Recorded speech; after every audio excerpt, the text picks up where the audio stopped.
Esselamu Aleyküm saygılı sevgili teleseyircilerimiz. Akşam şerifleriniz hayırlı olsun. Ramazan-ı Şerif mübarek olsun. Bütün ibadetleriniz, bütün dilekleriniz kabul olsun inşallah. Allahu Teala her zaman iyi niyetler, yaxşı niyetler ile beraber yaşamayı ve niyetlere yetişmeyi nasip eylesin cümlemize. Sevgili dostlar, bu akşamki programımızın endi başlayıp ve Bugün Ramazan ayının 13. günü saygılı dostlar ve Kenya'da bu akşamını 1,5 saat devamında sizler ile birlikte, siz de bizim ile birlikte geçirmekten pek memnunuz, pek buna kuvanamız ve hatırlatamız bizim yayınımız canlı olup geçmekte. Stüdyoda telefon çalışa, o telefon numarası sizin ekranlarınızın köşesinde çıka. Geliniz, hoş olunuz ve beraber olayıq. Sevgili dostlar, hem fikir olayık ve beraberlikte her şey güzeldir dediğimiz ya her zaman. Birlikte güzellik var, birlikte kuvvet var, birlikte her şey var. Sevgili dostlar, şimdi Tamila Hanım'ın dediği gibi Ramazan'ın endi ikinci 10 gününe geçtik. Mağfiret bölümüne geçtik. Allahu Teala cümlemize rahmeti nasip eylesin. Şimdi ilk 10 gününde rahmeti inşallah kazananlardan eylesin. Şimdi de sırada mağfirettir. İşte Allahu Teala cümlemize nasip eylesin. Dediğimiz gibi niyetler çok muhimdir. Ameller niyetlere göredir. Onun için niyetlerimiz halis, güzel olursa her şey ona göre inşallah daha güzel olur. Sevgili dostlar, bugün şimdi Ramazan programımız, Merhaba Ramazanımız ve bugün öyle bir gün ki halkımızın facia yaşadığı gününü hatırlav günü. 18 Mayıs. İşte Tamila Hanım, istediğimiz gibi programımızın içinde bu 18 Mayıs olğan şeyleri hatırlayıp ve bu sürgünlükünü yaşayan, balalık vaktinde yaşayıp balalık sevincini çok görmeyen insanlar var. Yani biz de onların devamıyız ama İşte dedik ki bugün beraberlikte ne dersiniz, yani biraz bu taraftan da böyle bir sohbet etsek. Elbette ki mutlaka unutmak olmaz çünkü bu facia Xorantağa dokundu. İşte balalıktan ben de Xartana xarbabalarımdan eşitiydim. Balalarımız da eşiti öz Xartana xarbabalarından ve bizim ihtiyar emcelerimiz, misafirlerimiz, dayılarımız hoş geldiniz. Endi tanıştırayıq öyleyse. Sizler ile de bu mevzu üzerinde laf edeceksiniz. Bugün misafirlerimiz Bele 5 kasabasından Asan ağamız Kurteyev. Ağam hoş geldiniz. Doğru dedim ne soyadımızı? Ve Kurtveliyev Rasim ağamız, Bakkal Refat ağamız ve Seyit Ömerov Reşat ağamız. Hoş geldiniz deyik. Vallahi kimerlerinizle en tanışamız ama çok sağ olunuz. Bugün böyle bizlerle beraber hem Ramazan hem de bizim bugünkü günümüzü hatırlamak için bugün stüdyomuza geldiniz. Sevgili dostlar, sizin adınızdan da hoş geldiniz deyik. Tekrar hoş geldiniz. Esselamu Aleyküm. Ramazan-ı Şerif mübarek olsun. Allah razı olsun. Cümlemizden. Cümlemizge. Evvela sizlerle bunu demek isterdim, laf etmek isterdim, sohbet etmek isterdim. Ramazan-ı Şerif nasıl geçiyor? Ramazan-ı Şerif hakkında öyle duygularınızı bir açsanız halkımıza. Kasabamızda Ramazan nasıl geçiyor? Ailelerle beraber. Tüneyin orada iftarda da olduk. Bugün orada hem de 18. Mayıs hatırlav günü ve dua ettiniz. Bütün geçmişlerimize dua oldu. Bir başlanız, buyurunuz bir sizden dinleyelim. Neler oldu? Ramazan nasıl? Selamun Aleyküm aziz teleseyirciler, milletim, vatandaşlarım. Tüneyun bizde Bele 5 kasabasında toplaşıp Ramazan ayına iftarlarımızı yaptık. Nuruddin Bey de bizge misafirlikке geldi. Hoş sefa gelsin. Allah razı olsun. Gelinizler, Allah razı olsun. Çok sağ olun. Kırmızı'nın üzerinde her bir tarafında camilerimizin içinde milletimiz, dindaşlarımız, İslam dinini, elhamdülillah Müslümanım degenler toplasınlar. Adamlar bu birbirlerinden ağa kardeş olup, dindaş olup, vatandaş olup, birbirine konuşup, Orazalarımız tez yaxşı gün vaxtının içinde geçer. Mana bugün şunday. Bizde camımızın bu yılı başladık iftarlarımızın hani подвальный çokunu etajımızın Bu yıl başladı ya. Ay maşallah. Bu Biz yıl. de olduk orada işte ama çok beğendim. Ve bu Ramazan ayına ne geldi? Biz özümüzce indi planlaştırgan idik Asanaga bizim kasabamızın dini tarafından reisi ola. Köp yıldan beri biz onların yardımcılarımız. Hasan Ağa da caminin ardından çok çapkalaydı. Tanıyım çoktan. Maşallah oğa. da. Mana kartlarımız, aksakallarımız. Onlar bizni urmekli bolarlar. Hasan ağa, aslında mına ayttılar ki cami endi kurula kaç yıldan beri ve şimdi ne seviyede? Bu inşaat. Endi bakanda endi adil işler Kete. kaldı. Keteter endi biz niyetimiz çok bunlar. Endi nasıl aytayım hepsi bağılıp baraga. He. Adamlarga o şey. İnşallah biz endi buna için bitirip kupolun için yapıp caminin içini yapıp endi inşallah sonra endi balaban kompleks yapacağız inşallah. Bu abdesthane, gasilhane, bu imam yaşayan yer, bu mihman gasinsası olacak tıkaranında. Misafirhanası da albargan olacak. yerleri olacak. Hocalar gelip anda bütün şey niyet derslerini albaracaklar. Bu Kırptatar tili, Anglis tili, bu Arap tili, Kur'an'ı başlanacak inşallah. Bizde Allah şükür bugünkü biz endi bu kısa vaktinde biz endi başladık albarma dersler. Bu Kırptatar tili iki gruppa bölündü. Önce aytganda o da asık bolaytır endi. 20 ziyadesinde adam balalar gelirler. Hocalarga yetişmiyor, daha hocalar gerek. Anglis tili şu iki gruppa, Arap tili esli adamlarga biz endi albaraları dersler. Remzi hocamız albara esli adamlarga, yaş balaçıklarga endi enver hoca albara. Böyle iki gruppalar. Daha bize çok niyetimiz var inşallah endi bir tikaran vaktimizde oraza vaktinde tikaran ağırca bolası adam oraza tutkanda soğuk bola inşallah. İnşallah. Can gönülde muvaffakiyetler dileyimiz ve dileri de sonuna kadar kurup çıkmak. Hepimiz Allah rızası için çalışamız ya Allah için değil mi? Kuvanasın için değil. Üçüne kadar hepimiz biz yapamız Allah rızası için. Neticeler insanı kuvandırır ya. Onlara tikaran yaptın Allah rızası için. Evet. Başka şey istemiyorsun şimdi o dünyada. Gerek ki bu baylıklarda gerekmeyindi. Allah rızası için çalışamız. Başka şey yok. Millet için, vatan için çalışamız. Bu şey. Allah kabul etsin Allah niyetinizi. kabul etsin. Gerçek şimdi biz elbette ki sevgili dostlar tüneyin biz iftarda olduk. Ama o iftarını siz yarın seyredeceksiniz Allah'ın izniyle. Onu yarın seyredeceksiniz ama çok beğendik, çok güzel. Onda ağalarımız, kardeşlerimizle, işte ablalarımızla laf ettik. O yarınki programda olacak. Şimdi benim böyle bir dünkü heyecanım bugün de süre sizlerini gördüm anda olan gibi. Bugün orada elbette ki biz dedik ya bugün Ramazan sohbeti ama onun içinde dediğimiz gibi 18. Mayıs bizim halkımızın başına gelgen faciayı da beraberlikte onu da hatırlayacağız. Şimdi bugün bir dua oldu. Evveli elbette ki o dua hakkında bir ne dua oldu, nasıl geçti ondan sonra böyle bir hatırlasak faciayı. Bugün hem de Tamila Hanım bizim kanalımızdan çok böyle Canlı yayın oldu, canlı yayınlar oldu. İstansiyasında böyle tedbirler oldu ve kaydetmek isteyimiz ki bugün Kırım'ın bütün camilerinde saat 12'de aynı bir vakitte dua okuldu. Yani bu sürgünlük kurbanlarına, onların ruhlarına bağışlanıp. İşte bu cümleden Hasan ağa sizde de Bela 5 kasabanızda oldu.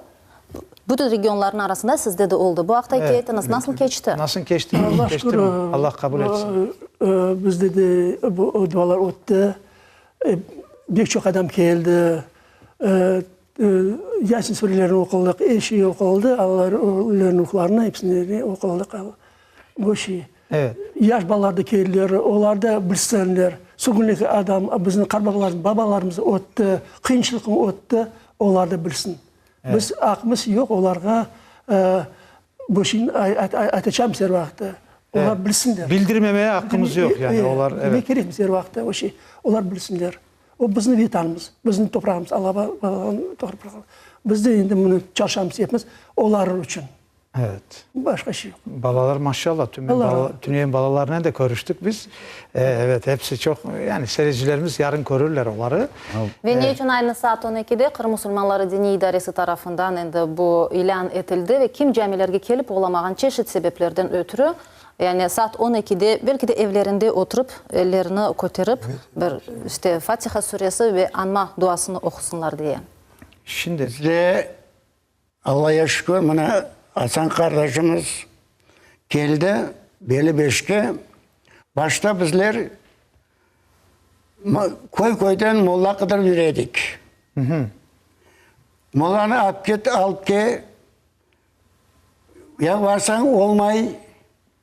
Buna endi Allah'a şükür cami açıldı. Allah sağ olsun Hasan kardeşimiz. Camiden yaşlarımız toplanırlar. Namazlar kılarlar. Dualar gelirler. Halkımız endi başladı yavaş yavaş yola düşmeye. Birbirimize koşulmaya istiyorlar. Cemaatimiz sağ olsun cemaatim. Ne kadar biz birlik olsak o kadar yaxşıdır. elbette ki. Çünkü bizler bizim millet horluk koygan milletimiz. Şu horluklarını bala çağalarımız görmesin. Toylar olsun. İyilik duaları olsun. Amin, amin. Amin Allah'ım şu. Biz bu arada bütün Beli 5, birinden 6'sına kadar bütün Beli'ye ve bütün Kırım'ımıza selam saygılarımız olsun. Sizin horantalarınıza da inşallah şimdi seyretedirler. Buyurunuz, buyurunuz. Buna molla, yanı taze molla kirin. Dünün duvanı yaxşı geçirdi. Özünüz de vardınız. Evet. Maşallah, subhanallah. Maşallah, çok Bana Reşat kardeşimiz aktivist bu bizim çapıp çapkala bilgen adamlardan birisi bu. Bana ikincisi Refat kardeşimiz. Allah sağlıklarını versin. Yardım eteler. Şimdi bir şey soracağım. Kasabada, köyde aileler, horantalar, bunların de böyle çalışmalar ola mı? Onların görüşürler. Kimer horantalarda kıyınçılık ola, kimerisinde mesela herhangi bir mesele çıka böyle zorluklar ola. Ya da işte toy olgan yerde, sevinç olgan yerde sıkıntı da olabilir, insanlık halidir. Onların da böyle bir arada böyle haberleşip böyle horantalarının da çalışmalar ola mı? Birleşip böyle haberdar olasınız mı? Bu çok mühim şey olduğu için sorayım. Çünkü çok güzel gördüm ben orayı. Bola, sokak bizde başlıkları var. Başlıkları var mı öyle? Var, İşte bu çok mühim şeydir işte. Başlıklarını laf etesin, o indi o sokakını laf eteler. Bir kimsenin derdi olsa ki hele derdine ait oturup müzakere yapasınız mı? Böyle şeyler var mı? İnşallah gelecek endi şunçuk oraza bıtsın endi, oradan sonra endi ayda bir kere mi ya iki kere mi olacak toplaşıp. Bu cemaatin toplap, endi başlıklarını toplap, sonra endi cemaatin laf etişimiz. Sualler var. Çok şey suallerini çözmeye gerekmez. Allah razı olsun çalışkan sonra hepsi gelecektir. Camide de bütün sualini çözüp öyle olacak inşallah. Çok güzel. Ya, sanağanın aytqаны doğru. Üçüncü bultırdan o evvelde de aytқан edik, toplaşıp meclisimizni toplap, biz Ramazan oraza vakti keldi, toplaşular tek caminin içinde namaz kılmak birbirimizмен dini tarafından bilgilerimizмен tanışıp esasilerini neçin degende Allahu Teala aytқан. Meni ipime sarılыңыз, meni evimde. Meni evim degeni nedir o? O camidir. Camiye hepimiz kelemiz, namazımızın kılamız, niyetimizin, borcumuzun. Tek bizim başımız Allahu Teala'ya başımızlığına büklenecekmiz. Evet, Başka Allah kimse razı yoktur. olsun. Evet, evet. Allah'tan son, peygamberden son ana babalarımız buna vatanımıza geldik, onların arkasından bizim toprağımız, biz balalarımızga camide şolarını öğretmesek, Tatar tilini bilmesek, bizim dinimiz olğanмен, milletimiz olmasa o da çırpın işidir. Ne sebepten 3000 kilometreden bizler onlarla beraber geldik. Ağa, Ağam özür dilerim. Arada bizim böyle buyurunuz. Buyurunuz şimdi devam edelim. Cami dediniz, dua okumak, din esaslarını bilmek dediniz de keliniz endi bizim rubrikamız bir Son gene devam edelim. Hır Müslümanları Dini İdaresinin hocaları ile birlikte hazırlanған ananevi bir bölümümüz, bir levhamız var. Hadis Eskender Hoca Mehmetov anlatan.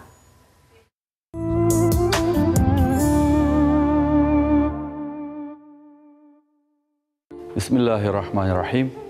Elhamdülillah ve salatu ve selamu ala Resulina Muhammedin ve ala alihi ve ashabihi ecma'in amma ba'd. Peygamber Efendimiz sallallahu aleyhi ve sellem böyle degendir. El-İslamu husnul huluk. Ve başka hadisine böyle aytkandır. İnnama bu'ithtu liutamime el-makarimel ahlak. Yani İslam güzel ahlaktır. Ve başka hadiste men güzel ahlakını tamamlamak için yollanıldım. Gerçekten de şu hadisten biz şunu anlayımız. İslam dinimiz terbiyemizge, ahlakımızga büyük bir ehemmiyet verir. Onun için güzel ahlak, güzel terbiye Müslümanın güzel bir karakteridir ve iman etken mümin degenimizin bir sıfatıdır. Vesselamu aleyküm ve rahmetullahi ve berekatuhu.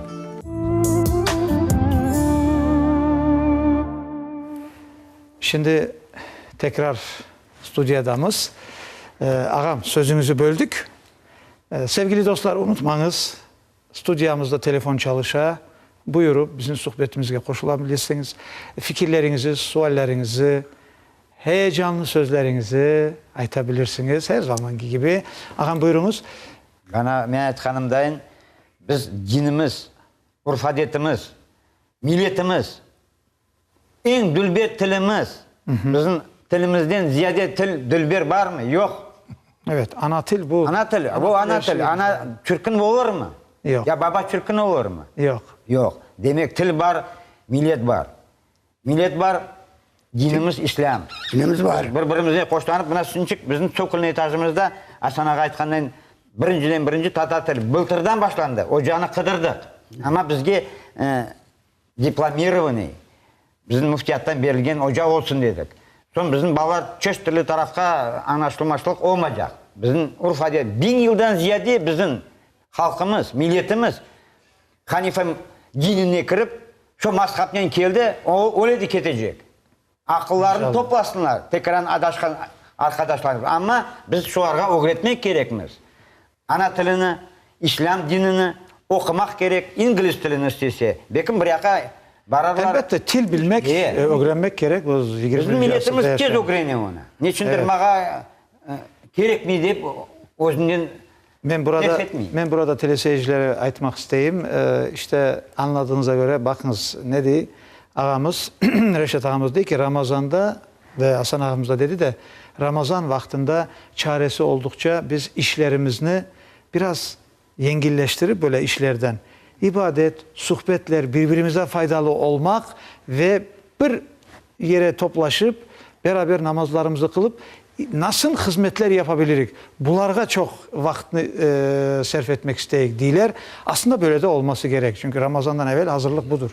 Ve bu hizmet sırasında, şimdi buna sizin kasabanızda, Bela 5 kasabasında din esasları ve Kur'an okumak dersleri de başlandı. Siz bu hafta şimdi hikaye edersiniz. Ben de kaydetmek isteyeyim saygılı dostlar. Kırım Müslümanları Dini İdaresi tarafından Kırım'ın bütün regionlarında böyle mutlaka da Ramazan ayında tezleştirilgen Kur'an okuma kursu da başlandı. Hem erkekler için hem kadınlar için çeşit rayonlarda o ilanlarını biz verip duramız. Bizim saytımızda da var, haberlerde de var. İşte Bela 5 kasabasında Remzi Hoca derslerini alıp bara. Enver Hoca. Bu dersler nasıl geçiyor? Siz aytkanda seyircilerimiz de ekranlarında sizin derslerinizden fotolar görür. Buyurunuz, siz anlatınız. Dersleri alıbarla uzun programması var. Remzi Hoca'da da var. Hepsinde uzun programının alıbarlar. Nasıl aytam size? Непринужденный, это вообще татарча bileyim mi? Непринужденный в форме. Böyle serbest şekilde. Laf hareketi, sohbetlerin manasını anlata, çok şeyin. Görüyorsunuz. Çok şeyini anlamazdık. Allah şükür hocamız gelgen sonra O şeyini anlata bizge. Doğru tilini aytmak gerek. Biz hepimiz Tatar tilinde okuyumuz Kur'an. Evet. Anda gerek Arap tilinde. Bir manasını da anlamak. Manasını anlamak gerek için o şey. Allah şükür onlar bizni indi öğretirler. Bu. Biz çünkü öğrenmesek, çünkü biz balalarımızı öğretmesek ne faydası bu şey? Evet, evet. Bu şey. Allah kısmetse onlar da gelirler, onlar da biz diye indi albararlar. Bizim yerimize gelirler, dualanırlar, albararlar. Eşini albararlar, o var. Şimdi ben ona özümde gözümden gördüm de çok temiz. Ne yapılsa kaliteli başlana. Ne yapılsa kaliteli yapıla ve cami de çok güzel, yüksekçe böyle. Şimdi ben ona etmek isteyeyim ki sizler endi orada bir tek cami binası değil de oradaki ibadetlerinin eğitim yani tahsil, dini tahsil, ana dili edebiyatlarını siz endi o temelini de koyasınız orada. Ben onu gördüm, çok sevindim. Bir de ben onu anladım ki Tamila Hanım orada başka kasabalardan da gelgenler, misafirler böyle öyle bir güzel sanki onlar da yerli gibi balalarla böyle elbette ki ben orada başka heyecan yaşadım. Ramazan keyfini yaşadım. İşte şimdi eğer izin verseniz teleseyircilerimizden de izniyle beraber biz 18. Mayıs dedik ya. Geliniz biz hatırlayık. Ağam siz yaşadınız ya, sürgünlüğü yaşadınız. Ben öyle anladım ki siz Reşat ağam genç, o sürgün yaşadı. Yani andan geldiniz, siz anda beraber anda doğulduk. Ama siz Kırım'ın evlatlarısınız ya. Şimdi burada evet Rasim ağam hocamız ve Refat hocamız değil mi? Hocalarımız. Evet. Sizler bunda Kırım'ın evlatlarısınız. Evet. Evveli ben bir şey isterim. Bütün teleseyircilerimizden beraber, bütün teleseyircilerimizden beraber eğer mümkün olsa ölmüşlerimizin ruhları için, sağların selametliği için ve bütün vatanımızda halkımızın geleceğinin parlak olması için bir Fatiha okusak da ondan devam etsek olur mu? Bismillahirrahmanirrahim. Elhamdülillahi Rabbil alemin. Rahmanirrahim. Maliki yevmiddin. İyyâke na'budu ve iyyâke nestaîn. İhdina sıratal mustakim. Sıratal lezîne en'amte aleyhim. Gayril mağdubi aleyhim ve dâlin. Amin. Amin. Allah kabul eylesin. Ruhları şad olsun. Sağlara selametlik versin. Şimdi elbette ki hepimizin bu acımızdır. Acılar unutulmay, hatırlana, ileride yaşamamak için ve daha güçlü olmak için, faydalı olmak için. Siz neler hatırlaysınız Kırım'dan ve o sürgünden? Bir anlatsın. Bizim halkımız işçi halktır. Biz dingi işlenen halkımız. Biz kan da Özbekistan'a vardı, kısmetimiz açıldı. Özbekistan'da bizler özümüzü gösterdik. Yaxşı çalıştık, bizi hürmet dediler. Ondan geldik Vietnam'a. Allah'a şükür ne kadar bizi ağır günlerge koysalar da biz yendik. Yenge yatamız. Çünkü biz elal minnetle, elal güçle çalışamız. Özümüzü kurtartamız. Hakikat yerini taptı. Hakikat. Evet, hakikat. Şunun için bizlerge tatlı mabetlik olmak gerekimiz. Evet. Dinimizi kütmek gerekimiz. Dinge işlemek gerekimiz. Evet. Kartlarını o sırasında ana babalarına kartlarını hürmet etmek gerekimiz. Zaten çok zor bir kıyınçılık yaşadık. Öz tilimizi unutmak gerekmiyor biz. Allah razı olsun. Buyurun. Rasim ağa soramak isteyim. Siz Kırım'ın hangi köyündesiniz? Ben Ve 44 senesi kaç yaşındaydınız? 6,5 yaşındaydım. Kırım'dan çıkkanda 6,5 yaşındaydım. Kaysı köylüsünüz? Kaysı köylü? Varnavutlu koyu. Gançarna yaşıncık. Akıyar'da. Akyar. Akyar taraftan. He. Anda doğuldum. 44. yılı koçurdular. Bizler başta nemseler apçılık oldu. Yaş apaylarını toplap bağ çakasından 15 korandanı Germaniye apçılık oldular. Aha. Yol boyuna çıkardılar bize. He. Yol boyuna çıktık. 5 tane saldat bizi ahiretke gidip oturdu. Bir gece yatsak, bakamız saldatlar yok. Allah Allah. Kaçkanlar. Nesin kaçkanlar? Son yandan baktık, hepimiz eve kayıp geldik. Bizi gelmeyeni yaptık. Anda alıp götürdüler ama olmadı. O vakitte Nemsliler yengiliyken Stalingrad'da. Ha. Son 44. yılı gecesi tavuklar, mışıklar başladı kıçırmaya. Anam rahmetli. Ballar bir şey var, durun balam. Özünden özü başladılar kıçırmaya ya. Bir dilek sesleri çıkıp bir tamanda köpekler, afarak, hayvanlar. Kapı günde sığırcımız var idi. Sığırcık bile kıçırdı. Allah Allah. Son iki saldat geldi. Vakti anlamayacaksın bu stilini. Davaydı derdi. Sevireyciz derdi. 15 dakika içinde bizi evden çıkardılar. Kaç balaydınız siz? 3 balaydık. En ortancısı ben, büyük ağam 7 yaşında, ben 6 yaşındaydım. Ana var idi. Ağam, Ananız. ağam Böyle ana. Ananız var idi mi? var idi. Babanız çi? Ağamın Özbekistan'a, Kırım'a gelgensin geçindi.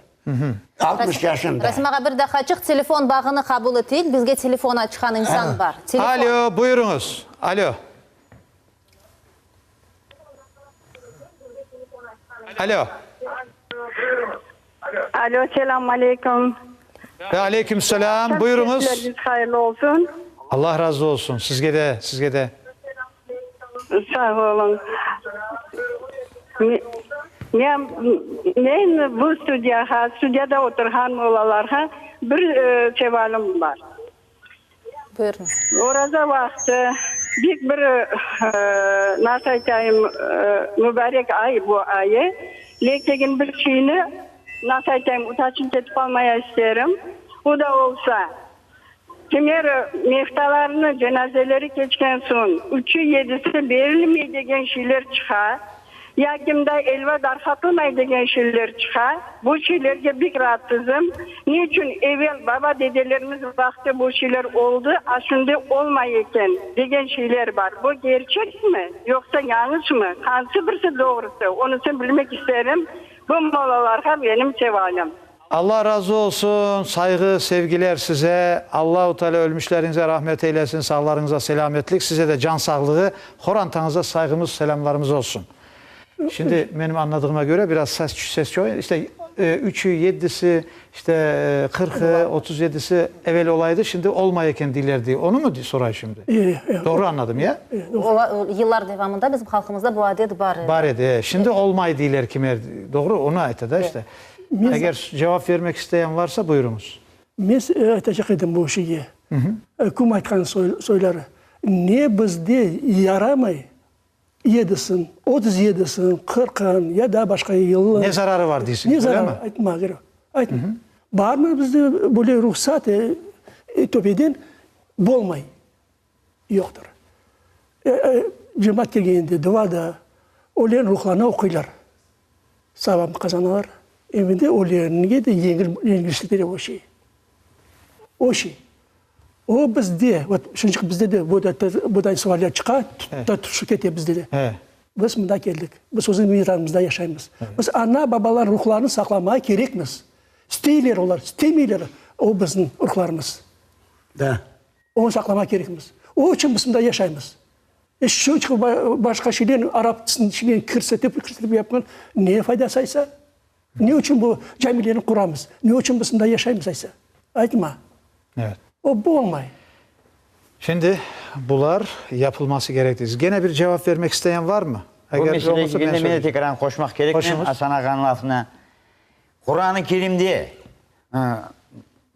bizim yoldaşımız, bizim kaddedelerimiz 1000 yıldan beri İslam dinine kirip de şunu kabul etip Muhammed sallallahu aleyhi ve sellem ne aytkan? Bu arga tiymeyiniz Türklerge. Niçin? Sebepten Allah-u Teala o bizim peygamberimizge eman etken bu millet, Türk milleti Müslüman dinini, Mekke-i Medine'ni, Arap devletlerini kurtaracak kimdir o değil. Anladım. O Kur'an'da, o da bir hadiste ayta.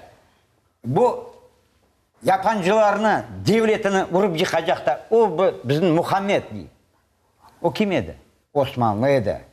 Biz de Tneon kart dediğimizden inkar etip ondan geçsek, şu bizim evladımız, torunumuz ne aytacak bizge? Evet. Kur'an-ı Kerim'de olmay deyip yazıldı mı? Yok. Demek mümkün. Yaxşı tarafından. Aslında bu sualler çok ola ve sual cevap da bizim bir levhamız var. Bilmegenler bilgenlerden sorasınlar degen bir laf var ve keliniz Kenya'da bizim saygılı din hocalarımız tarafından faydalı ilim adlı bizim rubrikamız, bizim levhamız var ve Cuma ertesi pazar günleri bu suallerge cevaplar verilir. Devam edeceğimiz levhadan son birazdan buyurunuz. Levha. Faydalı ilim levha. Levhamıza Ne için ağızını güneş doğmazdan evvel kapatmak gerekligini aytalar. Misal güneş doğuvu saat 5'ten 9 dakika geçkende. Ama misal ağız saat 3'ten 31 dakika geçkende kapatıla. Bu farkını nasıl edip anlamak? Ağız kapatma ve ağız açma vakitleri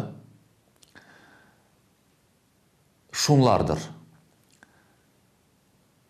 Sabah namazının vakti kırgeninin ağız kapatılır. Ve akşam namazının vakti kırgeninin endi iftar vakti kırgen olur ve ağız açılır. Yani aşamağa mümkün olur. Sabah namazının vakti kırer, tan atmağa başlaganda. Onun için güneş doğganda değil, tan atmağa başlaganda ağız kapanır.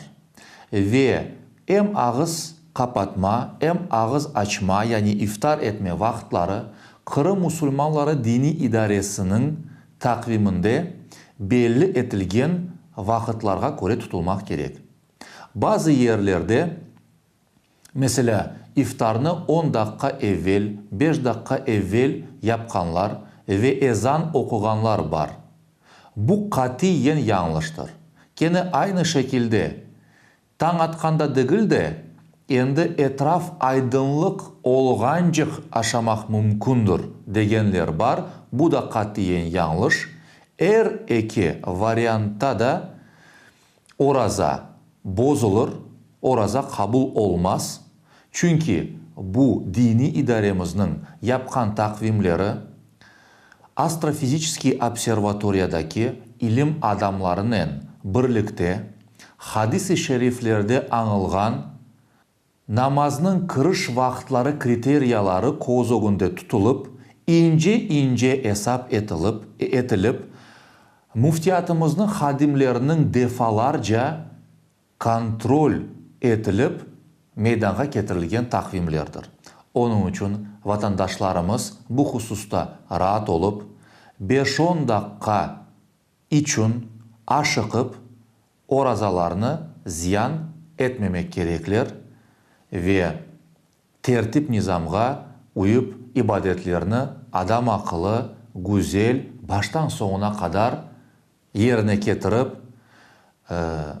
böyle mütehassıs olmayan insanların açıklamalarına aldanıp öz ibadetlerini yok etmemek gerekler. Kahvehanede çalışıp yemek pişirmek ve oraza. Oraza tutkan bir insan kafe, restoran ya da böyle aşnen bağlı olgan yerlerde çalışması mümkün.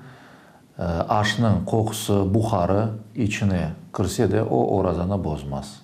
Oraza bütün Müslümanlarga, kadın ve erkeklerge farzdır. Ve lakin dinimiz insanlarını kıynamak için gelmegeni sebebinden hasta, yolcu, ağır ayaklı, emzirgen kadınlarga, ağır işte çalışmağa mecbur olgan kişilerge ve açlık zamanında oraza tutmamağa ruhsat bere. Ayrıca kadınlarının hususi allarında ve loksalık allarda oruza tutmağa dinimiz yasaklay. Bütün bu oruza tutup olamağan vaxtında insanlar Ramazan ayından son tutup olamağan günlerini kaza etmek gereklir, yani tutmak gereklir. Eğer de insan pek kart olsa ve yaxşı olmayacak kadar hasta olsa, o orazasını daha son tutup olamayacağı sebebinden bir fıtır sadakası miktarında fidye odur. Fukara insanlarga kaç gün kaçırgan olsa o kadar her gün için Kırım Müslümanları Dini İdaresinin belgilegeni 230 kumuşten fidyeni odur.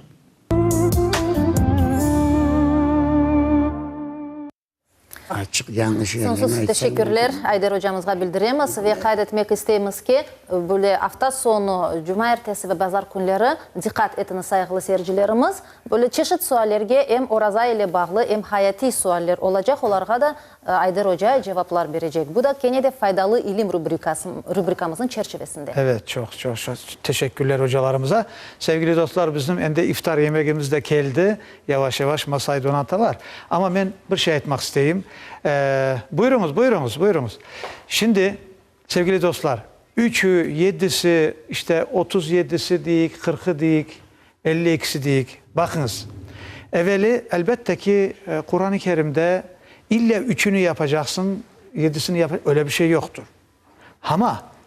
Ama dinimizde Peygamber Efendimizin hayatından geliyor bu, ölmüşlerimize okumak, mezar başını, mezarı ziyaret etmek, olanın ruhlarına okumak, mezara gelende mezarda yatanlar bütün mefta selamlaşmak, onlara selam vermek.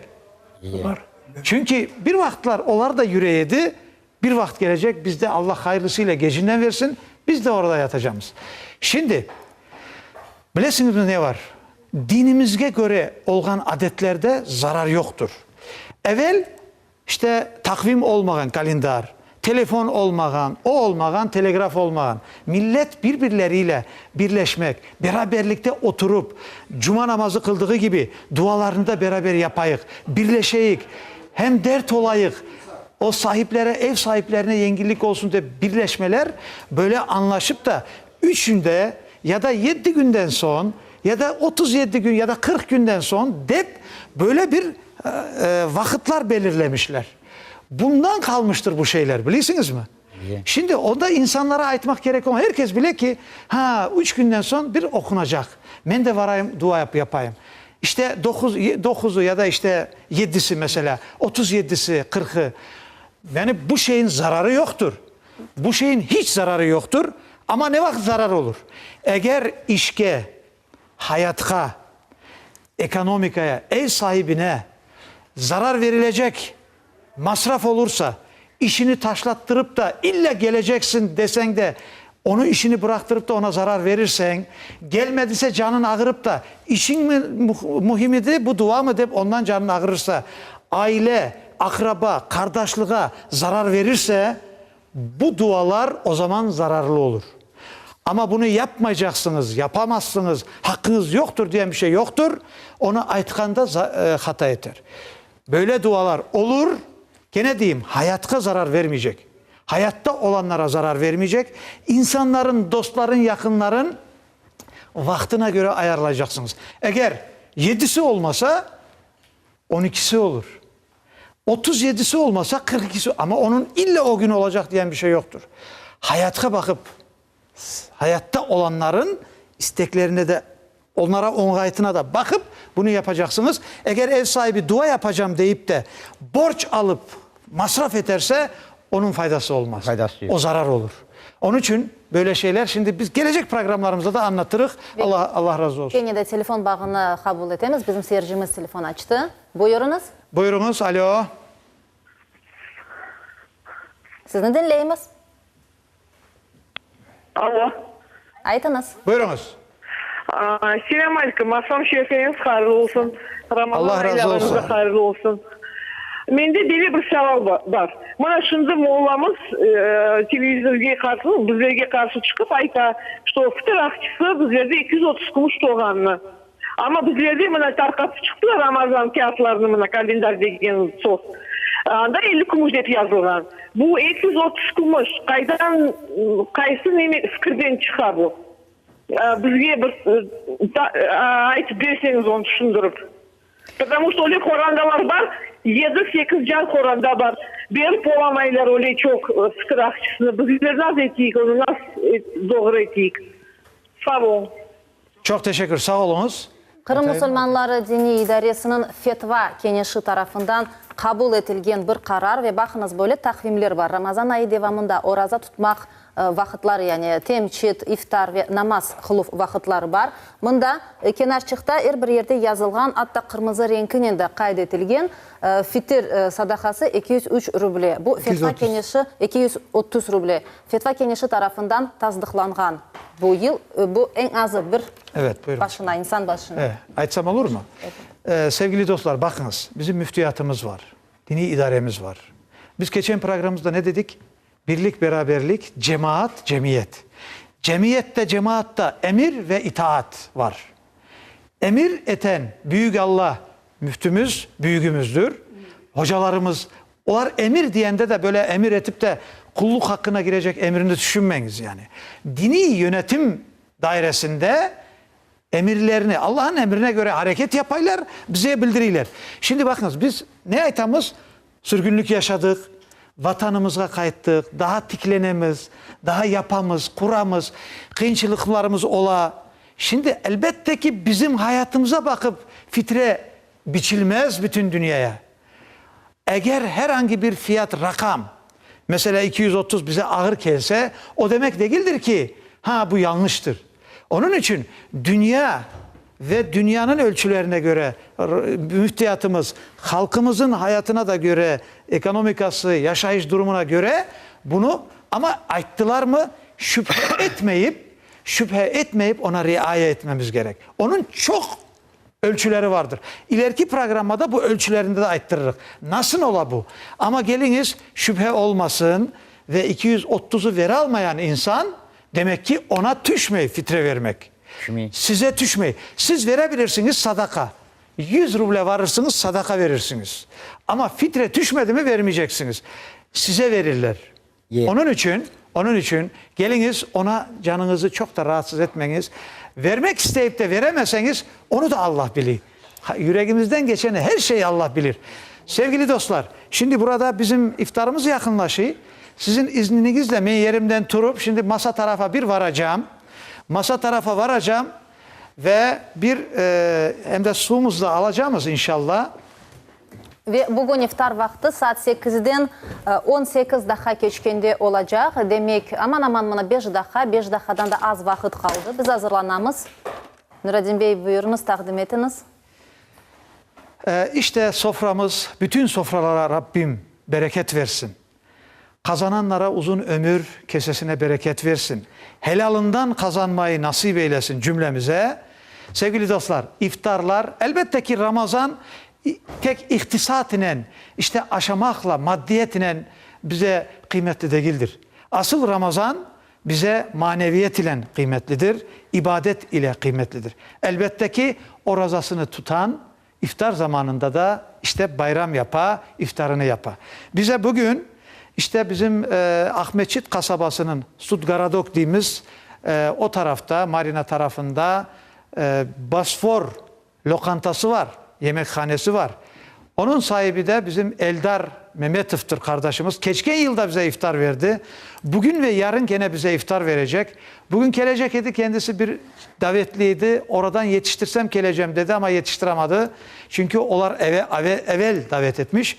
Bize yemekler getirdi. Biz de sizin adınızdan, bütün misafirlerimiz adından ona teşekkürlerimizi bildiremiz.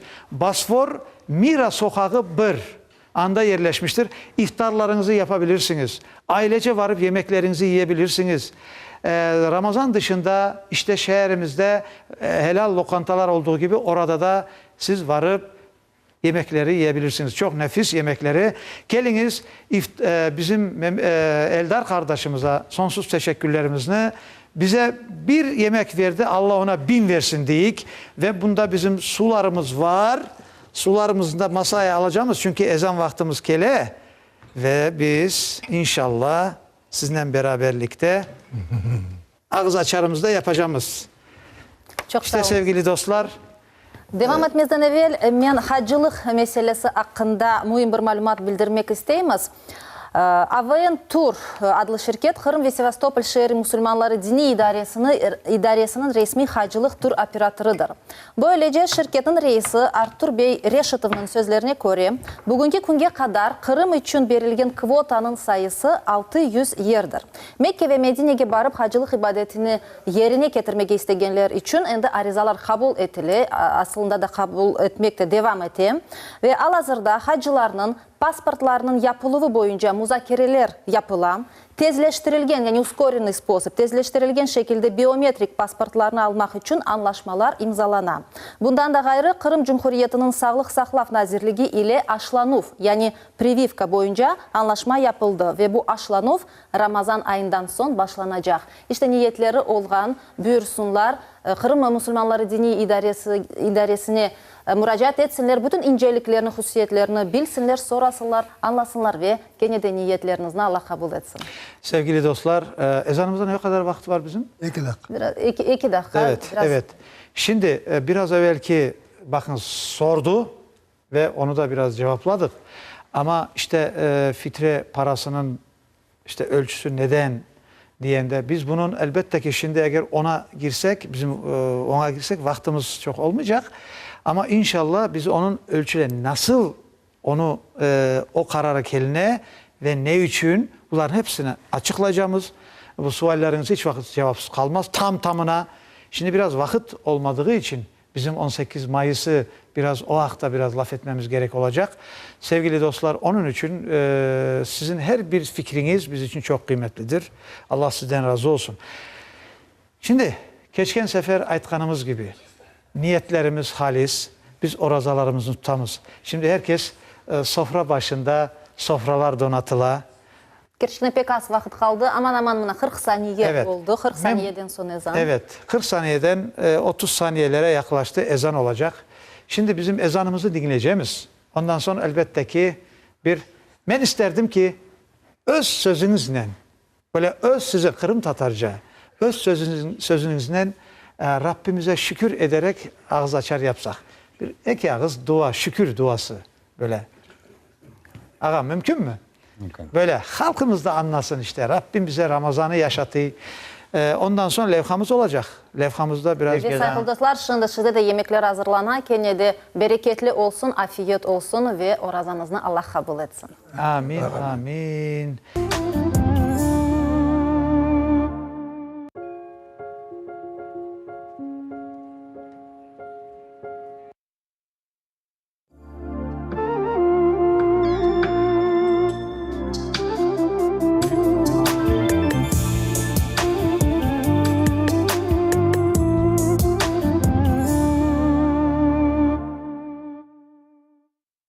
Allahu Ekber, Allahu Ekber. Allahu Ekber, Allahu Ekber. Eşhedü en la ilahe illallah. Eşhedü en la ilahe illallah. Eşhedü enne Muhammeden Resulullah. Eşhedü enne Muhammeden Resulullah. Hayya ale's-salâh. Hayya ale's-salâh.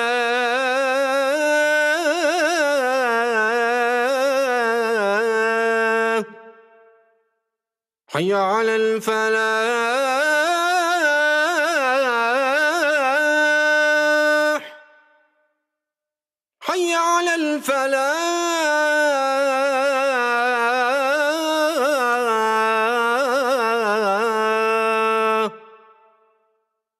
الله أكبر الله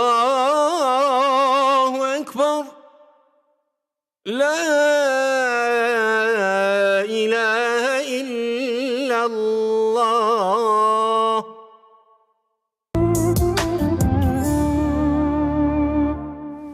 La ilahe illallah Muhammeden Resulullah. Eşhedü en la ilahe illallah ve eşhedü enne Muhammeden abduhu ve resuluh.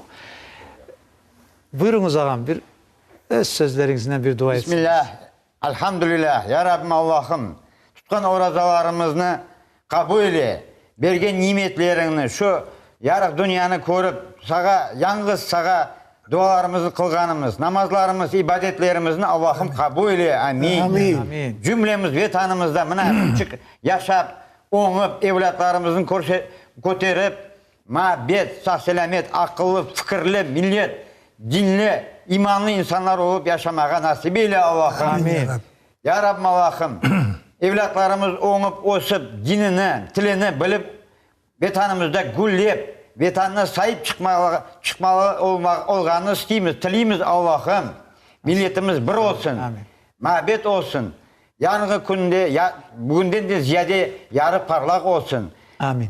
Amin ya Rabbim Allah'ım. Ölgenlerge rahmet, kalganlarga sağlık, selametlik, tınçlık, mabetlik, Kur'an-talarımızda her daim şenlik olsun. Amin. Hak dedelerimizle, peygamberimizle Allah'ımızga sığınıp, onların her daim anımağa nasip eyle Allah'ım. Amin. Amin. Amin. Bismillahirrahmanirrahim. Elhamdülillahi Rabbil alemin. Rahmanirrahim. Maliki yevmiddin. İyyâke nâbudu ve iyyâke nasta'in. İhdina sıratal mustakim. Sıratal lezîne en'amte aleyhim. Gayril mağdubi aleyhim veleddallin. Amin. Ya Rabbi Allah'ım. Ya Rabbi ümmeti Muhammed'in tuttuğu orazalarını ve bütün misafirlerimiz, bizi seyretenlerin hepsinin tuttuğu orazalarını kabul eyle ya Rabbi.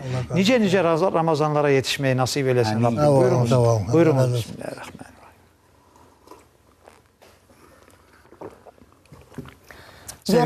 Yorgunluk daima bizler ile olabilir, vücut da yorulabilir, ruh da yorulabilir ama ruhun tedavilenmesi ne de? Güzel, hikmetli sözde, duada, zikirde. Evet. Sevgili dostlar, şimdi ne demişler? Bizim büyüklerimiz diler her zaman. Biz hem edik siz gibi, siz de olacaksınız biz gibi. Şimdi olar o yaşa yetti. Ama bizlerin %100 garanti var mı ki o yaşa yetişeceğimiz? Onun için Rabbime her zaman dua edip hayırlı ömür, hayat dileyik. Bizim kartlarımızı geliniz huzur evinde kartlarımızı bir ziyaret eteyik. Olar kimersi evsiz, kimersi işte evine kavuşacağım, evlatlarım gelse Özbekistan'dan onlarla beraber olacağım de ümitte. Geliniz beraberlikte onları ziyaret eteyik de iftarlarımızı yapıp hem de onları dinleyik. Biz de misafirlerimizi buyurunuz deyik masa stol başına ve iftardan sonra gene kaytacağımız masamıza. Buyurunuz.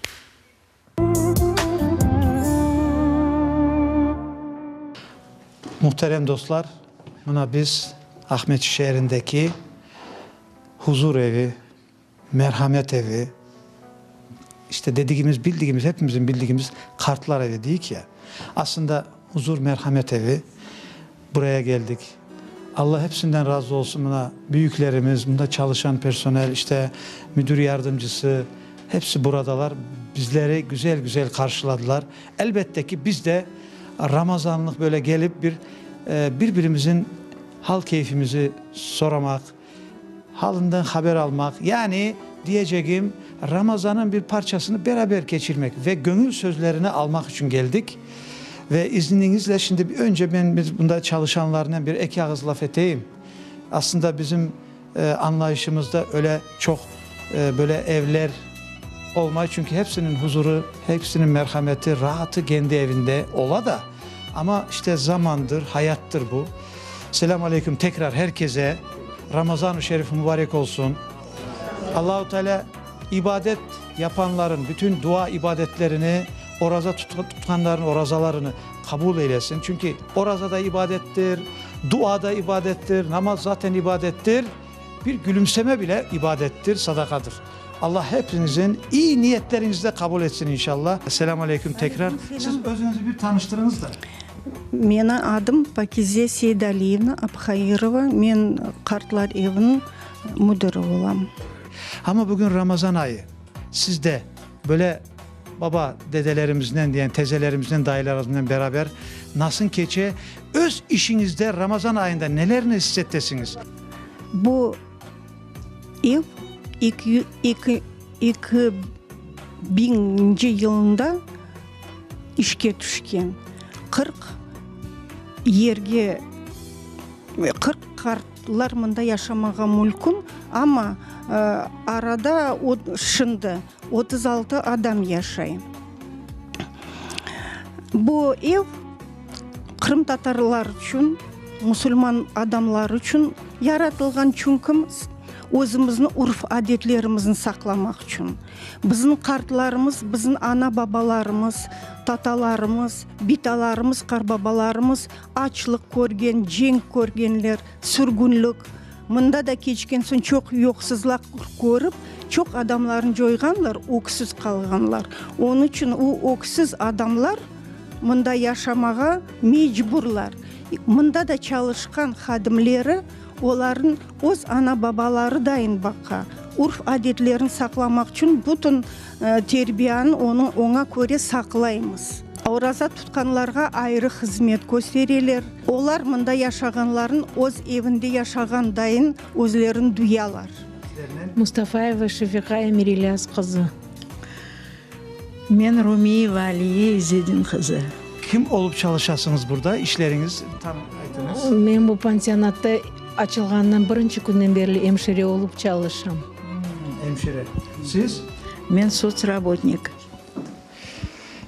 Ben böyle bir rahatça oturayım sizlere de ve kameraya karşı. Sizler bunda çalışasınız. Sizden bir şey sormak isteyeyim. Ana babalar hayatta mı sizin ana babalarınız? Yok, ana babam keçingen. Sizinki? Keçinde. Allah onlara rahmet eylesin. Ama siz bunda çalışkanda ne hissettesiniz? Bunların yanında, bu büyüklerimizin yanında ne hissettesiniz? Ne duygular yaşaysınız? Bir de bu Ramazan ayında. Endi elimizden kelgenini etmege isteymiz. Özleri de aytar belkim ne de olama olmayma bizi özlerini evde duygusular olsunlar. Bizde endi onların torunlarımız, ballarımız, onlar da bizge ballarımız deyler, torunlarımız deyler. Endi bizde elimizden kelgen yaxşılıklarını etmege isteyik onlarga. Ablam, sizge ana baba böyle yerini talar mı? Yani siz kıskası aytmak istediğim bunların yanında olganda öz ana babalarınıza hizmet etken gibi olasınız mı? Yani? Evet. Ana babamızdan endi как стараемся да. Dalap etemiz. Evet. Hizmet etmege onlarga hepsige. Evet. Allah razı olsun. Evlatlar var mı? Evlatlar? 3 oğlum var. 3 oğlunuz var sizin? 2 balam var. Bir oğlum, bir kızım. Evli mi balalar? Evet, torunum var. Bir şey deyirler ki, eğer yaxşı kelinin olsa oğlun var demektir. Eğer kelinin yaxşı değilse oğlun yok demektir diyen bir söz var. Buna koşulasınız mı? Da koşulamız. Öyle mi? Hoşlamız. Yani bu boşuna aytılmadı. Biz kalanını stüdyoda aytarıq. Şimdi burada çok uzatmayacağım da. Oğlun yaxşı olsa kelinin de yaxşı olar. Kızın, kiyovun yaman olsa kızından kor derler. Kelinin yaman olsa oğlundan kor derler. Bu da var gerçekten de. Şimdi Doğru. Allah razı olsun sizden hizmetinizi helal ettiniz. Gerçekten de çok güzel. Bu da siz için hem bu dünya hem geleceği kazanmakta var bunun içinde.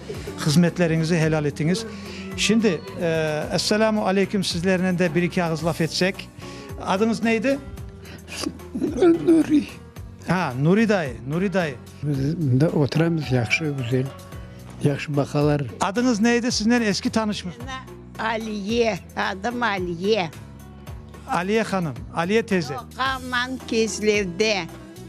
Kezlev'den 32'de doğamın Kezlev'de. Son ondan doğru ben düştüm Çirçik'e, Özbekistan'da. Kırım'a ne zaman geldiniz? Kimlerle geldiniz Kırım'a? Kırım'a ben bir özüm geldim. Niçin evlatlar yok mu? Потому hepsi ölüp kaldılar. Hepsi Çirçik'te öldüler, rahmetliler. Birisi kalmadı, ben bir özüm kaldım. Ben bardım doktorga, aldım направление, geldim Kezlev'e, torunuma. Ondan doğru 2003'te mında geldim. bedava Özbekistan'da satıp mında geldim. Mında geldim 2003'ten betil mındaman. Kıvacan Hatice Şevket ana. Siz ne olup çalışarsınız bunda? Boyuk hemşire. Şimdi aytınız böyle yurtlar ya da böyle huzur evleri olması gerek mi aslında? Sizin fikriniz? Yok. Просто bizim millet içimizde birinci sefer görgenim olan şeyler. Mında gelip şaşıp kalganım. Ve karar verdiniz burada çalışıp hizmet etmeye, öyle mi? Yardım etmiyor. Kolumdan gelgen yardım edemez. Ana baba hayatta mı? Evde. Onlar kimlerle yaşaylar? Benimle beraber. Aha. Ana babanız sizinle beraber yaşaylar. Ay maşallah. Anne balam var. Oğlum evli, torun çoğum var. Hepimiz beraber yaşayız. Evet, kelin de var. Muhabbetlik mi? Muhabbetlik. Evet. İşte Allahu Teala size her zaman herkesinle beraber iyilik versin ve hizmetinizi önünüze çıkarsın. Kelininiz de size, evladınız da size, evlatlarınız da öyle bir yakşı baksın. Evet. İbrahim. Hasan. Setveli. Setveli ağa, oraza var, oraza tutaysınız mı? Oraza tutam. Evet. Allah kabul etsin. Yaş kaç? Ben ta yaşım, ben yakında geldim. Endi bir aydan geçti kegenim. Oraza tutaydım. Endi buna halk razı oldu, tutam. Halk ne için razı olmasın orazaya? Ağam en son kimlerine yaşadınız? Kimler var idi yanında? Özüm yalnız boğanım için geldim bunda. Ya siz hayatınızda evlenmediniz mi? Evlendim, olmadı turmuş. Evlatlar yok. Kardeşiniz, ağanız? Doğmuş ağam keçinde, doğmuş kardeşim keçinde, ana babalar keçinde. Allah rahmet eylesin. Siz ne aytarsınız mesela? Aytınız, yeni nesile, gençlere ne aytmak istersiniz? Айтacağım şu. Ana babasının hepsi görmek gerek. Просто Rusça aytkanday надо всех уважать, особенно мать с отцом. Это самое то, что нужно вам. Если ты сейчас их не смотришь, потом это придет к тебе, на твою голову упадет. Сам можешь попасть в эту беду. Bunda hepsi medsestralar, bu absolucisi personel, hepsi abli bizi bakarlar. Allah onlara sağlık versin. Ya Rabbim. Sağ olsun abi. Ben bir özümü, 40 yıl bir özüm oturam. Ballar Taşkent'te. Anladın? Babalar Taşkent'te mi? Da. Ne kelimeyle? Parası yok. İmkan olsa gelecekler inşallah. Gelecekler. Eğer siz vatandaşsınız da onlar orada kelseler beraber olursunuz mu inşallah? Ben bundan. Eğer onlar kelse beraber olursunuz mu? Onlar ise beraber olacağım. Sevgili dostlar, göresiniz büyüklerimizden eşittiğimiz işte aytalar, kimersi gözleri yaşlana laf etamay. Ama şimdi yakında görgeniz gibi 102 yaşında Amidiye bitamız burada ve yanında tezelerimiz. Göresiniz bembeyaz böyle örtüyle. Nasıl? Rahmetli German'a çıkmak maraması. Ay, görüyorsunuz ya, rahmetlinin Rahmetli German'a çıkmak maraması. rahmetlik ciğerim anaçığımın maramaçığı deyip özü de dolukup ağla, görüyorsunuz. Yani burada oturup kendi anasını düşünüyor. Analar başımızın üstünde yeri var. Anaların kadını bileyik. Şimdi selam aleyküm. Selam, hoş geldiniz. Hoş gördük. Nasılsınız? Niye? Ne dediniz? Hayırlı geliyorsunuz değil. Biz Millet Telekanalından size hizmet için Ramazan programları yapamız da onun için Ramazan programından geldik. Ramazan'da da yayınlayacağımız Ramazan programında. Nasılsınız? Yaxşısınız mı? Şükür bir kadar oturalım. 102 yaşınız ve hepinizin yaşlarınız hayırlı olsun. Allah hayırlı, sağlıklı ömür versin. Kaç balanız oldu? Bir balam yok. Bala yok. Yani 102 yaşı. Herkes o yaşa çıkmay. Allah sağlık, selametlik versin. Gene yaşanız uzun. Kırım'dan gittiğinde kaç yaşındaydınız? 18-17 yaşında şeydir. Kırım'dan gitmezden Kırım'da, vatanımızda Ramazan'ını hatırlaysınız mı? Evet. Sen Ne yapaydılar? Halk nasıl oruza tutaydı? Ramazan vaktinde neler yapaydılar? Hatırlaysınız mı? Aytsanız. Ne yapacak o halklar oturdu. Akaylar indi saban aydaydılar. Ağızlık seçeydiler. Kadınlar iyide özlerinin ışığı oyak onun tığı bunu şırıydılar. Teyzem adınız neydi? Benim adım Zeynep, familyam İbrahimova Zeynep. Asıl nerelisin? Kırım'ın nerede? Ben Kırım'da doğdum Bayraç'ta. Bayraç eskiden adı Bayraç. Şimdi adı Jurabka diyorlar. Kaysı rayonu? O rayon İslamterek rayonu. İslamterek'te. Kiruski diyorlar. O kelime söyleri. Nasıl yaksınız mı? Oraza mübarek olsun size de. Ben şimdi tutalmayayım oraza. 10 yaşımdan beri oraza tuttum. Ben de gelgen son tutalmadım. Kaç yaşınıza kadar oraza tuttun? Ben 10 yaşımdan başladım oraza tutmaya. Bultur tuttum. Ondan sonra bir daha bundaki en son tutalmadım. Allah için aytamam. Sağlığınız yaxşı değil. Ana işte Hayat. ikinci grupa ilvaniyetlik otam var. Anladım. Şimdi aytınız. Vatana gelip baktlı oldunuz mu? Baktlı oldum. Kırım'a öz toprağıma gelip baktlı oldum. Şimdi de baktlısınız mı? Baktılım. Görüyorsunuz sevgili dostlar. Allah'a şükür baktılım. Sevgili dostlar. Öz toprağımda baktılım. İşte vatan demek, toprak demek nedir görüyorsunuz işte. İnsan her vakit vatanında baktlı yani. Gönül rahat.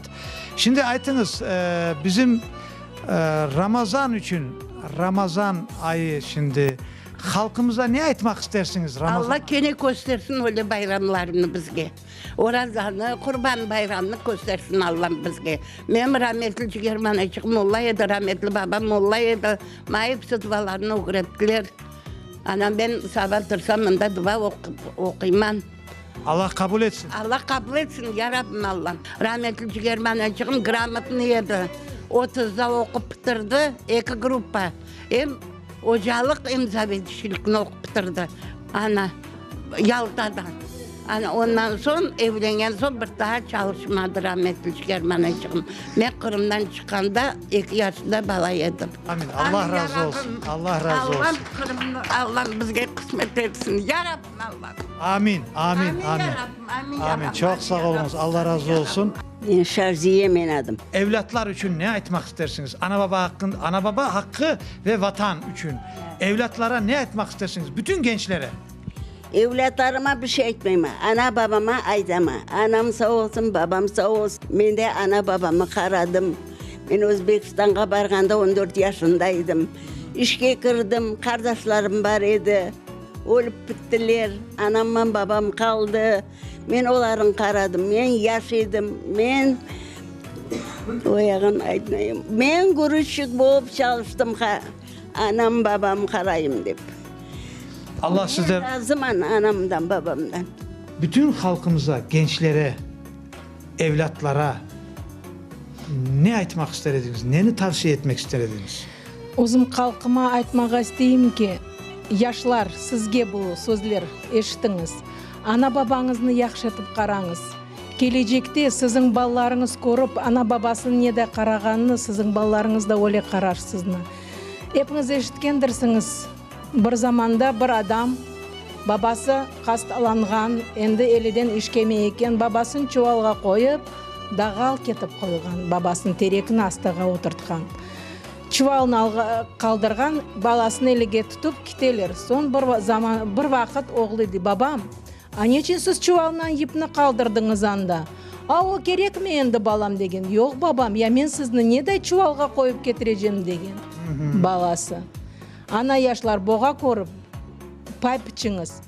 Siz nede ana babanızını baksanız, balalarınız da sizni şonday bakar. Bundaki yaşagan kartlarga da bir şeyler aytmağa isteyim. Biz onların hepsini sevemiz, onlar da bizni seviyor. Endi hayat onday bir şey eken, onlar bunda düşkenler. Bazısının balası yok. Bazısı gene de Allah'ım şükür men endi bu menin pansionat var. Onlar yolda da güller kayır soramaylar. Sıcak aşları var, odaları var, yuvalar, kiyindireler, ilerini temizliler. Men desem bu balaban iştir. bizim kartlarımızga. Allah razı olsun. Bütün halkımız adından elleriniz, yüreklerinize sağlık. Ve rica etemiz gerçekten böyle de devam ettiniz. Daha da güzel. Çünkü hayat çok kısa, geçip gitti. Ama bütün yaptığımız yaxşılıklarımız bizden olacak ve yaramaylıklarımız. Onun için inanam ki siz en güzelini daha çok yaparsınız elinizden geldiği kadar. Öyleyse sizinle sağlıklaşamız. Allah'a emanet olunuz diyeyim.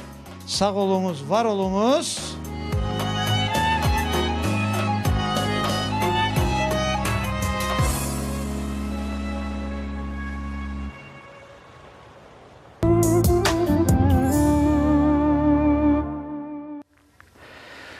Evet sevgili dostlar, böyle heyecansız bakılmaz böyle şeyler.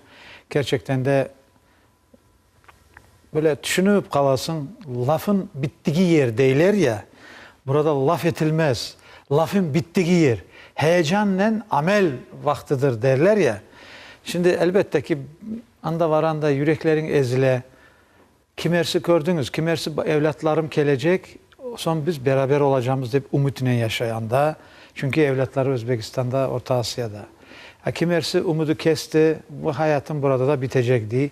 Ama biz sizlerin adınızdan, hepinizin adınızdan bu sürgünlük yaşamış analarımız, bitalarımıza sağlık, selametlik dileyik. Allah sabır versin, güç versin. Oradan tez vakitte kurtarsın, evlatları ve akrabaların evinde yaşasın. Orada hizmet eden herkese de tekrar sizin yanınızda da, sizin huzurunuzda da teşekkür etmemiz. Çünkü ne yapacağım? Var. Ama orada kimdir hizmet etmesi gerek? Asıl orada hizmet edenler, kızlar, hanımlar. Çok Allah razı olsun onlardan diyeyim. Şimdi diler ya, bir insan ağlasa, bir aile ağlasa, bir mahalle ağlasa, bir köy ağlasa, bir kasaba ya da ki şehir ağlasa ya da bir millet ağlasa, ne onun diğer kardeşi rahat olabilir, ne komşusu, ailenin komşusu rahat olabilir, ne o mahallenin komşu mahallesi rahat olabilir, ne de ki o kasabanın, o köyün komşu köyü kasabası külebilir, ne de ki bir millet ağlasa başka milletler külemez. Külse de, sevinse de o uzun çekmez. Çünkü biz insanık, Rabbim herkese imtihan, birbirine sevgi, Allah için sevmek, saymak ve birbirine destek, direkt olmak, yürek direkt olmak için bize her şartı şaraiti vermiştir. Onun için kimse demesin ki men külem ya, bana o yeter. Hiç vakit öyle uzun çekmez o. Çünkü her şeyi yerli yerine koyan vardır. Güç üstünde güç vardır. Her şeyi en güzel bilen vardır. Ve bizim nefesimize bile biz sahip değilik. Verdik, alacağımız mı yok mu belli değil. Aldık, vereceğimiz mi yok mu o belli değil. Biz o kadar aciz olduktan sonra neyin hesabını yapacağımız? Bizim hesabımız nedir? Rabbimizi bilmek, ana babamızı, büyüklerimize saygı gösterip Kur'an ve sünnet ile milli irade, milliyetimize göre yaşamaktır. Şimdi geliniz, levhamızda da gördünüz. Afiyet olsun herkese, Allah razı olsun. İftarımızı da yaptık. Allah kabul etsin. Ama böyle bir acı gerçekler var. Kartlar evi. Bize kartlar evi ne kadar yaraşa acaba? Sizden bir duysak bunu. Bizde yılı 5'te 16 kart var ede. 2 tanesi geçinde, şimdi 14 tane kaldık. Bu kartlar çoksu dualarga varmaylar, gelmiyorlar. Ne için? Sağlık yok mu? Sağlık yok. Çolak bile gözü görmüyor, kulağı işitmiyor, mağuştan. Ya sen nesin dua gelmedin ya cenazeye gelmedin desem, ya Rasma benim ayaklarım ağırda, kulağım işitmiyor diyorlar. Ondan da gayrı çok yerde aytılmayı. Molla buna aytmak gerek, cemaatini dualarga çağırmak gerek. Cenazeye çağırmak gerek. Bizde öyle şey yok. Molla aytıla, molla özünün yardımcısını ala, başka bir kimsenin çağırmaya, kartları çete sürüp taşlardılar. Yaşlar alvara duana. No, duanı nasıl alvaralar? Hepsini bozalar. Kaydet doğru alval bulamaylar. Üçün Bizim Remzi hocamız, ve müftiyatımızın hocaları işte bunu işte doğrulamak için oradalar bugün inşallah. İnşallah o da doğru gerçek ama dualarımız kartlarımızın böyle oturması ile başımızın tacı olarak öyle yaraşır elbette ki. Doğru. Ama ben soru sordum. Siz biraz anlamadınız.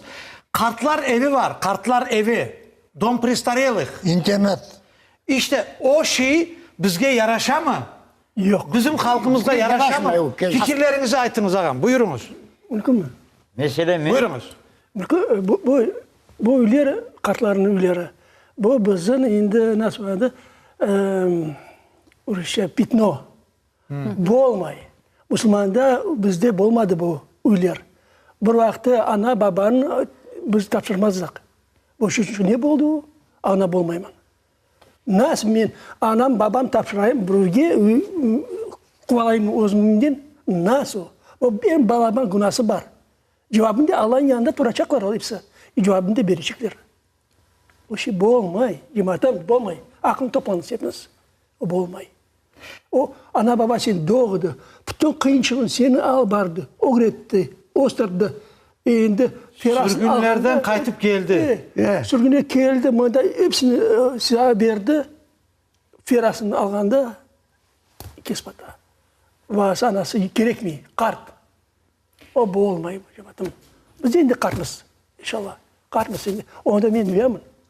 Eğer vakti aytamam. O şekilde olmayı. Onun için Allah kısmet. Allah'ın yanımdan biz de bundan toplaşacağımız. İnşallah. Kartlarını toplap, yaşlarını toplap, bu şeylerin, sohbetlerini işini alıp barışacağımız. Hocalarga da gelecekler, onlar da der bizge. Ana baba razı, Allah razı. Allah razı için. Allah razı için. Evet, evet. Ve elbette bu hikmetli şeylerini elbette dualarda da aytmak gerek. Evet, Mana şimdi aytılgаны gibi dini idaremiz endi çeşit kurslara, derslerde imamlarını yetiştire. Böyle kaliteli, bilgili, yüksek tahsil olgan imamlarımız Kırım'ın çeşit regionlarında şimdi var. Dualarını pek güzel alıp baralar. Ve elbette siz endi aksakallarımız, ihtiyar emcelerimiz olup da dualarda bu hikmetli sözlerini de özara muzakere edip. Evet. Degende Özbekistan'da iki söz laf aytayım, yaşadım.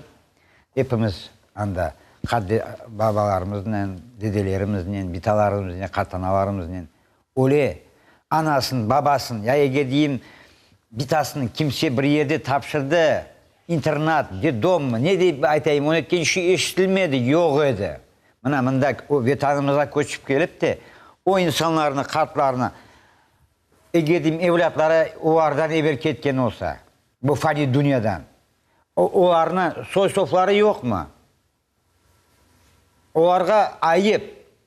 Ayıp. Bizim millet için, bizim dinimizin için o bek balaban günah ima ayıp. Olarga yardım etmek gerek. Tekrar özünü oylamak gerek.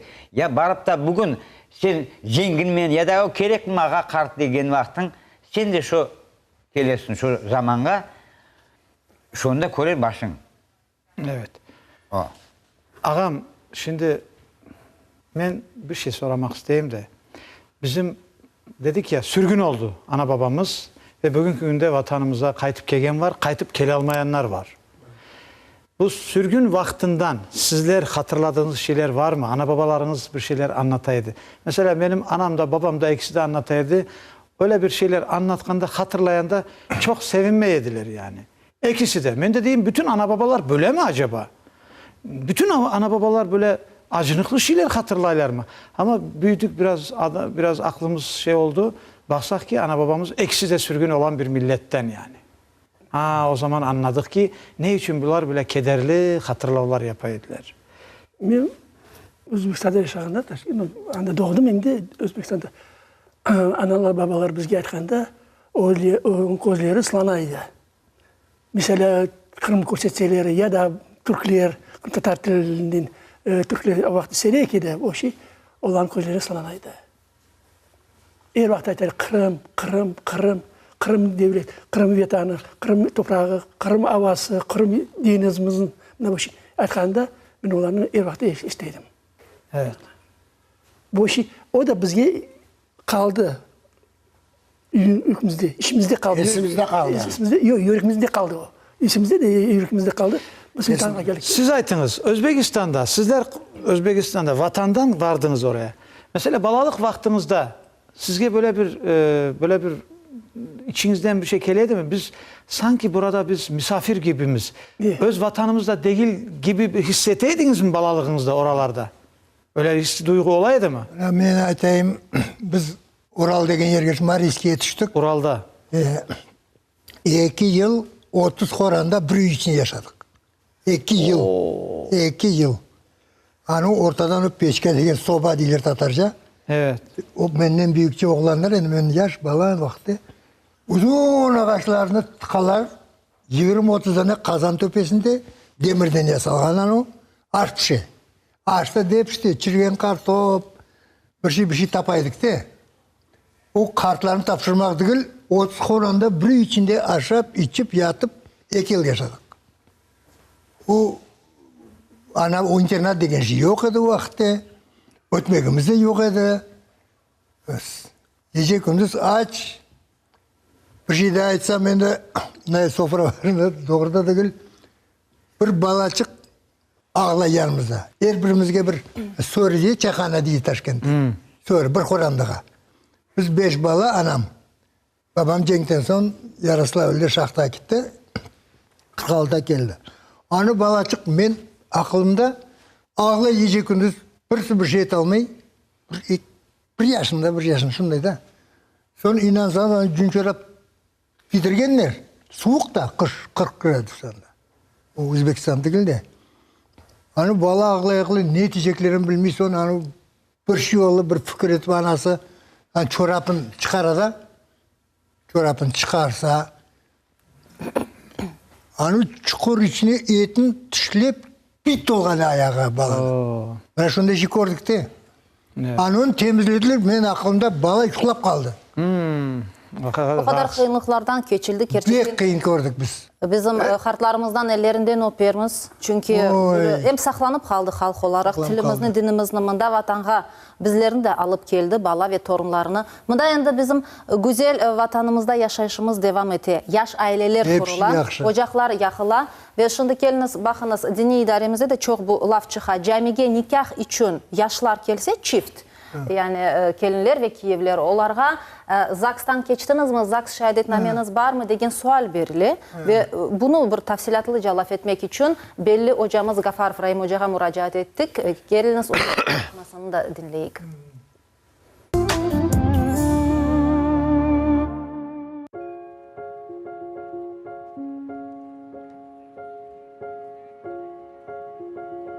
Yaşlar aile kurmak kararını alganda hem devlet hem din talaplары mujibi münasebetlerini kanunlaştırmak gerekler.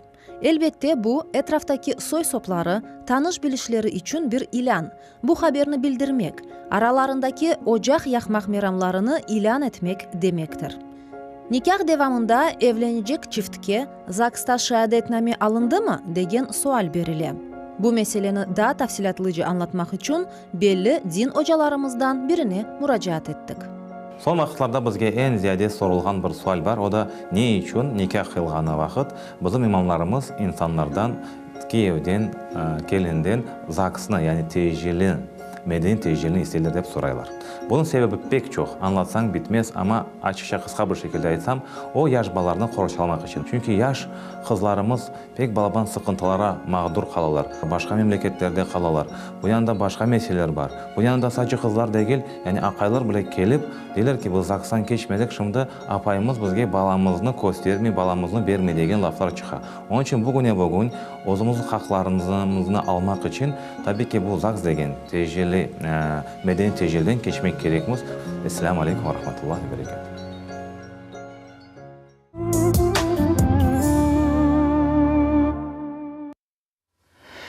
Evet sevgili dostlar, hocalarımızı da dinleyik. Allah onlardan razı olsun. Çok güzel hizmet ettiler. Ramazan vakti hocalarımızın işi daha çok. Şimdi programımızın sonuna geldik.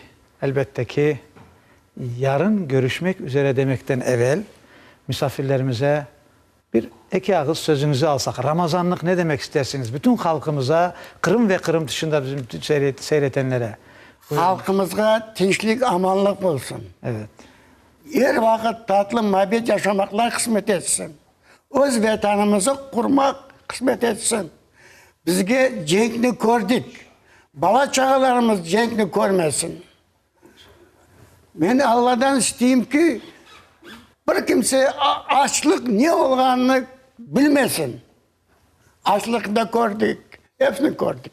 Hasan ağa buyurunuz. Çok sağ olun. Men etmez, isteyeyim muhabbetlik yaşap, camiyemize kelip, bizde bir tane kaldı, bizde müftiyatımız. Kavi sağlap müftiyatga kelip, yardım berip, müftiyatını hürmet yapıp, müftiyatın yolunu Allah kısmet eylesin görmeye. Allah razı olsun. Sağ olunuz geldikleriniz için. Bizim babalarımız balayken de Kırım'a kaytasız.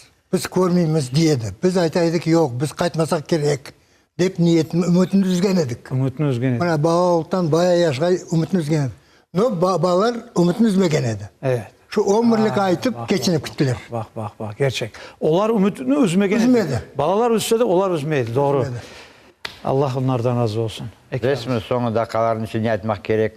Dileyim milletimi, Müslüman ümmetini bu Ramazan aylarının vaktinde hepimiz birbirlerimizle can ağrışları olsa birbirimizlerini bağışlap, orazalarımızın tutup, Allah'a sığınıp, camilerimizin toldurup, 5 sefer namazımızın kılmağa, Allah-u Teala'nın aldığında borcumuzun vermege, Allah-u Teala'dan tilemege, bizim vatanımıza sahip olmak için, milletimiz onup ösmek için soylanmak gerekmiz, boylanmak gerekmiz, evlatlarımızın, çocuklarımızın osturup, onlarını okutmak gerekmiz. Allah razı olsun. Allah'a şükürler getirmek gerekmiz. Çok sağ olun. Allah razı olsun geldiğiniz için. Sevgili dostlar, endi sizlerle sağlıklaşamız. Allah tekrar bu 18. Mayıs gibi böyle sürgünlükleri yaşatmasın. Allah-u Teala bütün bu büyüklerimizin, aksakallarımız dediği gibi ana babalarımız başımızda, başımızın tacı olarak beraberlikte, ailelerimizde, vatanımızda bir Müslüman gibi, bir Kırım Tatar evladı gibi böyle nasıl ona yaraşsa öyle yaşamayı nasip etsin. Bugünümüze şükürler olsun. Ramazanımızı güzel güzel yaşayıp başkasının da yaşamasına da sebepçi olayık deyik. Allah'a emanet olunuz. Yarın görüşmek üzere diyeyim. Ve elbette yarınğa sağlıklaşamız sayılı dostlar. Biz hatırlatamız ki 1,5 saat devamında inşallah yarın da olacağımız ve bu stüdyanın güzel donatması için bizim arkadaşlarımızga, bizim sadık dostlarımızga teşekkürler bildirmek isteyim. Valadarski sokağında Hicab sokağı ve Kazlov sokağında yerleşken Vostochny stil dükkanlarına, sahiplerine, hadimlerine kenede teşekkürler bildiremiz. Aynı zamanda Kırım Müslümanları Dini İdaresi ile birlikte Millet Telekanalı ve idaremiz arasında olan işbirlik neticesinde olgan bu leyha. Kenede bütün hocalarımızdan Allah razı olsun. Her vakit yardım etip, destek olup, bazı işlerini de taşlap, bizge vakit ayırıp bizler ile olalar, levha çekeler, montaj yaparlar. Kenede tekrar sağ olunuz ve yarın pazar günü görüşkence kenede biz sizlerle olacağız. Allah'a emanet olunuz. Sağ olunuz.